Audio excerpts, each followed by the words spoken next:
జ్వరాలతోటి మనసు చనిపోయే పరిస్థితి ఉంటుంది కాబట్టి మనం ఏం చేయాలి, ఇట్లాంటి జాగ్రత్తలు తీసుకోవాలనే విషయం మీద అవగాహన కార్యక్రమం అన్నమాట.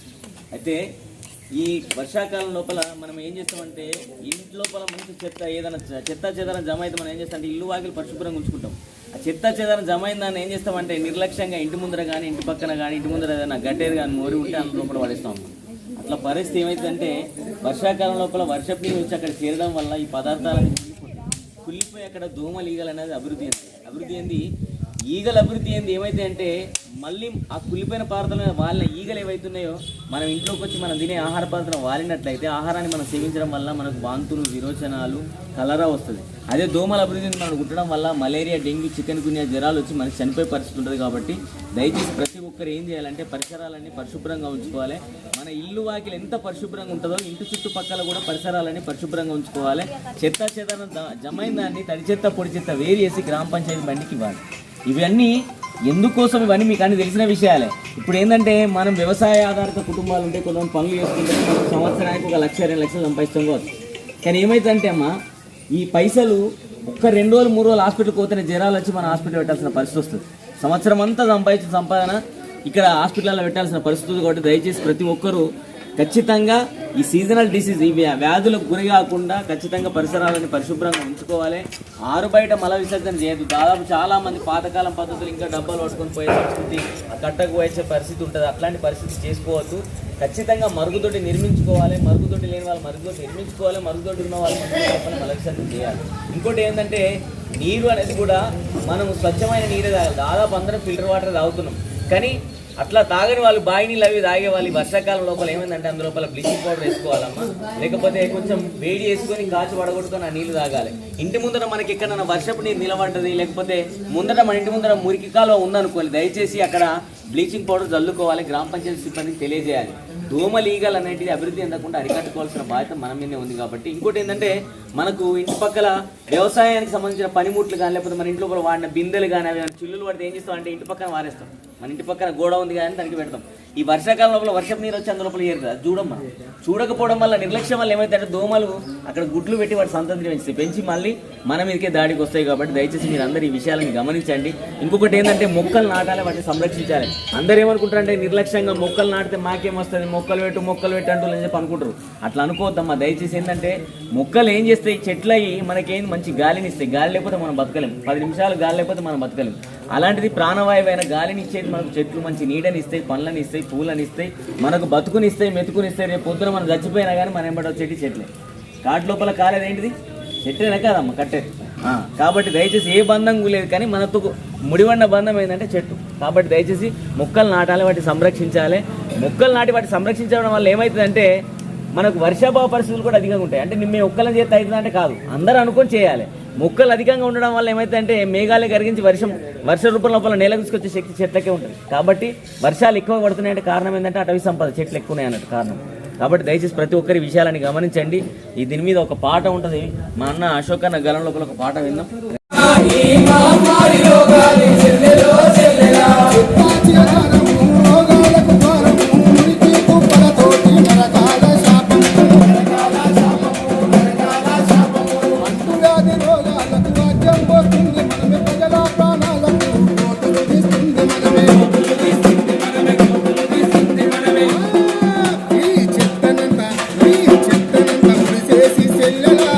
మనం పరిశుభ్రంగా ఉందాము చెల్లెలో చెల్లెలా.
దయచేసి ప్రతి ఒక్కరూ ఈ విషయాలు గమనించండి అమ్మా. పరిసరాలన్నీ పరిశుభ్రంగా ఉంచుకోండి. ఎక్కడ కూడా చెత్తా చెదారం జమ కాకుండా చూసుకోండి. వర్షాలు గిట్ట పడితే వర్షపు నీరు అనేది ఇంటి చుట్టుపక్కల ఎక్కడ కూడా నిల్వ ఉండకుండా చూసుకోండి. తగు జాగ్రత్తలు తీసుకోండి. దోమలు ఈగలు మన ఇంట్లోకి రాకుండా తగు జాగ్రత్తలు తీసుకోండి.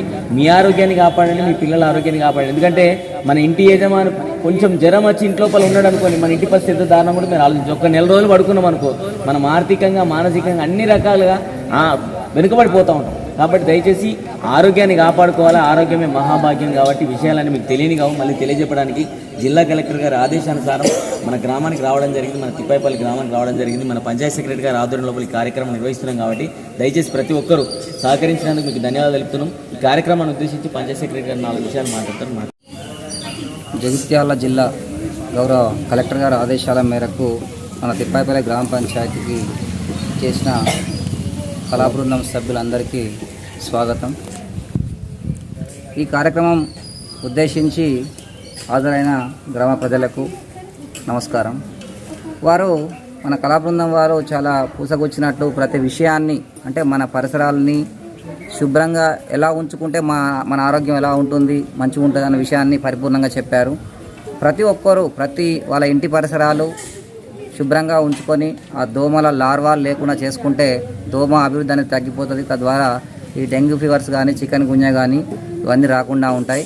ఇక మన ప్రతి ఒక్కళ్ళ ఇల్లు ఆరోగ్యంగా ఉన్నారంటే ఆ ఊరు ఆరోగ్యంగా ఉంటుంది. ఆ ఊరు ఆరోగ్యంగా ఉంటుందంటే ఆ మండలం, తద్వారా జిల్లా, తద్వారా రాష్ట్రం ఆరోగ్యంగా ఉంటుంది. కాబట్టి మన పరిసరాలని, మన ఊరిని ఎల్లవేళలా శుభ్రంగా ఉంచుకుందాం.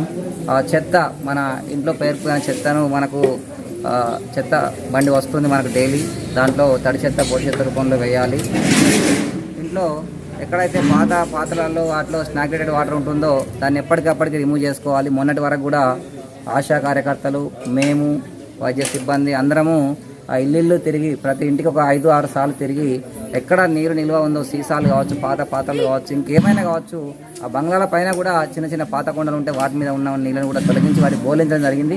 ఇదే పద్ధతిని ఎప్పుడు 365 రోజులు మనం కొనసాగిస్తూ అసలు రోగాలు బారిన పడకుండా మనందరం ఆరోగ్యంగా ఉండే విధంగా చూసుకోవాల్సిన బాధ్యత ప్రతి ఒక్కరి మీద ఉంది. ఇలాంటి అవకాశం ఇచ్చిన కళాబృందానికి ప్రజలకు థ్యాంక్ యూ సార్.